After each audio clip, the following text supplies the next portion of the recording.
Welcome to exam सहपाठी। आज के इस वीडियो में हम लोग ये जनवरी का करंट अफेयर्स का दूसरा पार्ट देख रहे हैं। पहला पार्ट हम लोग कर चुके हैं। छोटे छोटे 3 से 4 पार्ट में हम जनवरी के सारे करंट अफेयर्स को कंप्लीट करेंगे और ये दूसरे पार्ट में हम लोग जनवरी माह में हुई जो महत्वपूर्ण नियुक्तियां हैं उनके बारे में देखेंगे। ठीक है, अगर आपने पहला वीडियो ना देखा हो तो वो काफ़ी इंपॉर्टेंट वीडियो है, उसको आप लोग देख सकते हैं। 10 मिनट का वीडियो है और ये अब महत्वपूर्ण नियुक्ति के बारे में आइए देखते हैं। ठीक है, तो पहला है आपका विनय कुमार त्रिपाठी को रेलवे बोर्ड का नया अध्यक्ष और मुख्य कार्यकारी अधिकारी जो है नियुक्त किया गया है। तो आपके 1 जनवरी को ये नियुक्ति की गई है विनय कुमार त्रिपाठी को, और इन ये क्या बनाए गए हैं, रेलवे बोर्ड के नए अध्यक्ष और सीईओ यानी कि मुख्य कार्यकारी अधिकारी। ठीक है ना। अगला है हमारा अलका मित्तल को भारत के सबसे बड़े तेल और गैस उत्पादक, यानी कि कौन सी कंपनी है जो आपकी भारत की सबसे बड़ी तेल और गैस उत्पादक है, उसका नाम है आपका ओएनजीसी। ठीक है ना। ओएनजीसी यानी कि oil and natural gas corporation. ठीक है, इसका फुल फॉर्म है। इसकी अंतरिम अध्यक्ष और प्रबंध निदेशक बनाया गया है किसको, तो ये बनाया गया है अलका मित्तल को। ठीक है ना। तो ओएनजीसी की अंतरिम अध्यक्ष और प्रबंध निदेशक कौन बनी है, तो वो बनी है अलका मित्तल। ओके। अगला है हमारा भारतीय रिजर्व बैंक के पूर्व गवर्नर उर्जित पटेल को 3 साल की अवधि के लिए एशियन इंफ्रास्ट्रक्चर इन्वेस्टमेंट बैंक, ठीक है ना, किस बैंक का, एशियन इंफ्रास्ट्रक्चर इन्वेस्टमेंट बैंक का उपाध्यक्ष नियुक्त किया गया है। ठीक है ना, ये अध्यक्ष नहीं है, उपाध्यक्ष नियुक्त किए गए हैं। अध्यक्ष कौन है आपके एशियन इंफ्रास्ट्रक्चर इन्वेस्टमेंट बैंक के, तो वो हैं आपके जिन लिकुन। ठीक है ना। और इसका मुख्यालय कहाँ पे है, तो मुख्यालय आपका बीजिंग चाइना में है। ठीक है, तो उर्जित पटेल बनाए गए हैं उपाध्यक्ष एशियन इंफ्रास्ट्रक्चर इन्वेस्टमेंट बैंक के।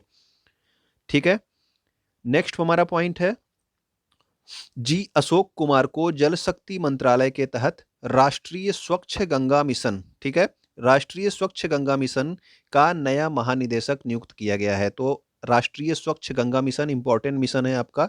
इसके जो है महानिदेशक किसको नियुक्त किया गया है अभी जनवरी में, तो ये नियुक्त किया गया है जी अशोक कुमार को। और एक बात और आप याद रखेंगे जी अशोक कुमार के बारे में कि जी अशोक कुमार को भारत का रेन मैन, ठीक है ना, यानी कि वर्षा व्यक्ति भारत का जो है, आप हिंदी में बोलना चाहें तो, बाकी रेन मैन ही बोला जाएगा, सही लगेगा। तो भारत के रेन मैन के रूप में किसको जाना जाता है, तो वो आपके जी अशोक कुमार हैं और इन्हें राष्ट्रीय स्वच्छ गंगा मिशन का महानिदेशक भी नियुक्त किया गया है। नेक्स्ट है हमारा संयुक्त राष्ट्र में भारत के अस्थाई प्रतिनिधि, ये इंपॉर्टेंट जो है पद होता है, इनका नाम क्या है, टी एस तिरुमूर्ति। ठीक है ना, संयुक्त राष्ट्र में ये आपके भारत के स्थायी प्रतिनिधि हैं टी एस तिरुमूर्ति।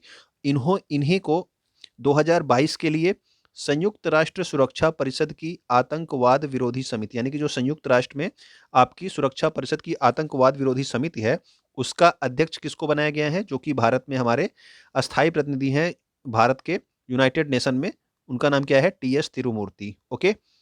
नेक्स्ट है हमारा अली खान इस्माइलोव कजाकिस्तान के नए प्रधानमंत्री नियुक्त किए गए।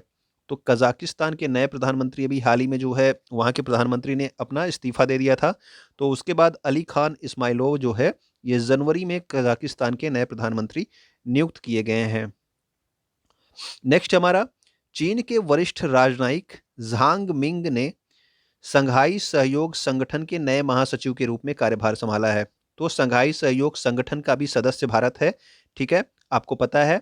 तो इसके जो महासचिव बनाए गए हैं वो कौन बनाए गए हैं, वो बनाए गए हैं झांग मिंग। ठीक है, तो ये भी नाम इंपॉर्टेंट है, संघाई सहयोग संगठन इंपॉर्टेंट है इसलिए ये नाम भी इंपॉर्टेंट है। ओके।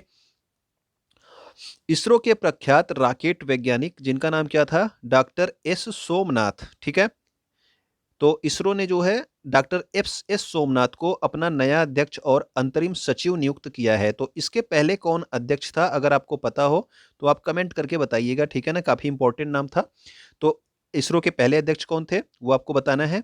इसरो के वर्तमान अध्यक्ष आपको याद रखना है जो कि है doctor S Somnath. Okay. Next है हमारा वी एस पठानिया ने भारतीय तटरक्षक बल के 24वें महानिदेशक के रूप में पदभार ग्रहण किया। तो आपसे पूछा जाएगा कि भारतीय तटरक्षक बल के वर्तमान महानिदेशक कौन बने हैं, तो वो बने हैं वी एस पठानिया। ठीक है, तटरक्षक बल की बात हो रही है। नेक्स्ट है हमारा दिलीप संघानी इफ्को के नए अध्यक्ष के रूप में नियुक्त किए गए। तो इफ्को भी आपका इंपॉर्टेंट जो है संस्था होती है, ठीक है, ये आपकी सहकारी संस्था है। तो इसके नए अध्यक्ष कौन बनाए गए हैं, तो इसके नए अध्यक्ष बनाए गए हैं दिलीप संघानी। ठीक है, तो याद रखिएगा इफ्को के नए अध्यक्ष कौन है, दिलीप संघानी। विक्रम देवदत्त को एयर इंडिया लिमिटेड के अध्यक्ष और प्रबंध निदेशक के रूप में नियुक्त किया गया है। तो आपके विक्रम देवदत्त एयर इंडिया लिमिटेड के अध्यक्ष और प्रबंध निदेशक बनाए गए हैं, ये भी नाम याद रखेंगे। एयर इंडिया इंपॉर्टेंट है क्योंकि अभी अभी एयर इंडिया का जो है क्या हुआ है, इसके 100% शेयर जो है किस कंपनी ने खरीद लिए हैं, आपको पता होना चाहिए। आप लोग कमेंट करके बताइएगा, ठीक है, कि एयर इंडिया के 100% शेयर यानी कि एयर इंडिया को किसने खरीद लिया, आपको ये बताना है, ठीक है। तो इसीलिए ये आपका नाम इंपॉर्टेंट है, विक्रम देवदत्त। तो एयर इंडिया का भी आप अध्यक्ष और प्रबंध निदेशक याद रखेंगे। ओपेक, ओपेक तो आपका हमेशा से इंपॉर्टेंट होता है, और ओपेक के बारे में जो सबसे ज़्यादा चीज़ें पूछी जाती हैं वो पूछी जाता है इसका मुख्यालय, कि ओपेक का मुख्यालय कहाँ है। तो ओपेक का मुख्यालय है वियना, और वियना जो है कहाँ पे, ऑस्ट्रिया में है, ठीक है ना। तो वियना ऑस्ट्रिया में आपका ओपेक का मुख्यालय है। इसके जो है महासचिव किसको बनाया गया है, तो वो बनाया गया है हैथम अल घिस, ठीक है। तो हैथम अल घिस को जो है आपका ओपेक का महासचिव नियुक्त किया गया है, ठीक है। नेक्स्ट हमारा है पियरे ओलिवर गौरिंचस। तो पियरे ओलिवर गौरिंचस क्या बनाए गए हैं, तो ये अंतरराष्ट्रीय मुद्रा कोष के अगले मुख्य अर्थशास्त्री के रूप में नामित किया गया है। क्यों किया गया, क्योंकि इसके पहले जो है आपकी गीता गोपीनाथ थी, ठीक है। मुख्य अर्थशास्त्री कौन थी, तो वो गीता गोपीनाथ थी, लेकिन इन्होंने क्या किया कि इस्तीफा दे दिया था, किससे, आपके आईएमएफ के मुख्य अर्थशास्त्री के पद से इस्तीफा दे दिया था। अब वर्तमान में ये आईएमएफ की मुख्य जो है उपाध्यक्ष हैं, ठीक है ना। मुख्य मुख्य अध्यक्ष नहीं है, उपाध्यक्ष हैं, ठीक है ना। तो ये पियरे ओलिवर गौरिंचस को इनके स्थान पे अगला मुख्य अर्थशास्त्री नियुक्त किया गया है। नेक्स्ट है आपका लेफ्टिनेंट जनरल मनोज पांडे अगले थल सेना के उप प्रमुख होंगे, ठीक है। तो ये प्रमुख नहीं लिखा है, वर्तमान में सेना के जो प्रमुख हैं वो कौन है, सेना के थल सेना के प्रमुख कौन है, तो वो हैं आपके एमएम नरवणे, ठीक है ना, एमएम नरवणे हैं। तो लेकिन ये आपका उप प्रमुख की बात हो रही है, तो उप प्रमुख अगले जो बनेंगे वो हैं कौन, मनोज पांडे, ओके। नेक्स्ट हमारा, भारत सरकार ने डॉक्टर वी अनंत नागेश्वरन को नया मुख्य आर्थिक सलाहकार नियुक्त किया है। तो वी अनंत नागेश्वरन भारत के नए मुख्य आर्थिक सलाहकार नियुक्त किए गए हैं जनवरी माह में, ठीक है। आर्थिक सर्वेक्षण जो प्रस्तुत किया जाता है आपके बजट के एक दिन पहले, वो कौन तैयार करता है, तो वो तैयार करता है आपका मुख्य आर्थिक सलाहकार, और इस साल का किसने तैयार किया है, तो वो किया है डॉक्टर वी अनंत नागेश्वरन, ओके। अब नेक्स्ट देखते हैं हम लोग पुष्प कुमार जोशी, ठीक है। पुष्प कुमार जोशी को क्या कहाँ का अध्यक्ष और प्रबंध निदेशक बनाया गया है, तो इनको बनाया गया है हिंदुस्तान पेट्रोलियम कारपोरेशन लिमिटेड, ठीक है। तो हिंदुस्तान पेट्रोलियम कारपोरेशन लिमिटेड के अध्यक्ष किसको बनाया गया है, तो वो बनाया गया है पुष्प कुमार जोशी को, ओके। नेक्स्ट हमारा बारबाडोस की प्रधानमंत्री मिया मोटली ने लगातार दूसरी बार जीत हासिल की, यानी कि बारबाडोस की नई प्रधानमंत्री कौन बनी है, तो वो बनी है मिया मोटली, ठीक है। तो मिया मोटली जो है ये बारबाडोस की नई प्रधानमंत्री हैं, और बारबाडोस सबसे नवीनतम गणराज्य है, ठीक है। इसने अभी अभी जो है इंग्लैंड की महारानी को जो है अपने राष्ट्र का प्रमुख न मानते हुए अपने यहाँ राष्ट्रपति का चुनाव किया है, ठीक है। डेनियल आर्टेगा ने 5वें कार्यकाल के लिए निकारागुआ के राष्ट्रपति की शपथ ली। तो ये 5वीं बार बने हैं, इसलिए आप इनका नाम याद रखिएगा, डेनियल आर्टेगा, और ये कहाँ के राष्ट्रपति बने हैं, निकारागुआ के, ओके। नेक्स्ट हमारा नरेंद्र कुमार गोयनका को परिधान निर्यात संवर्धन परिषद, इसका जो है नया अध्यक्ष नियुक्त किया गया है। तो ये परिधान यानी कि कपड़े के निर्यात से संबंधित एक संस्था है, जिसका अध्यक्ष किसको बनाया गया है, तो वो बनाया गया है नरेंद्र कुमार गोयनका को, ओके। नेक्स्ट हमारा बलदेव प्रकाश को 3 साल के लिए जम्मू और कश्मीर बैंक का प्रबंध निदेशक और मुख्य कार्यकारी अधिकारी नियुक्त किया गया है। तो आपके बलदेव प्रकाश जम्मू और कश्मीर बैंक के एमडी और सीईओ बने हैं, ओके। नेक्स्ट हमारा विनोद कन्नन ने विस्तारा एयरलाइंस के मुख्य कार्यकारी अधिकारी के रूप में पदभार संभाला। इतना इंपॉर्टेंट नहीं है, आप नहीं भी याद रखेंगे तो काम चलेगा। अगला है अतुल केशप। अतुल केशप को जो है यूएस चेंबर्स ऑफ कॉमर्स के द्वारा यूएस इंडिया बिजनेस काउंसिल का अध्यक्ष बनाया गया है। तो अतुल केशप को यूएस इंडिया बिजनेस काउंसिल का जो है अध्यक्ष बनाया गया है यूएस चेंबर्स ऑफ कॉमर्स के द्वारा, ओके। नेक्स्ट हमारा विजय पाल शर्मा को कृषि लागत और मूल्य आयोग के अध्यक्ष के रूप में नियुक्त किया है।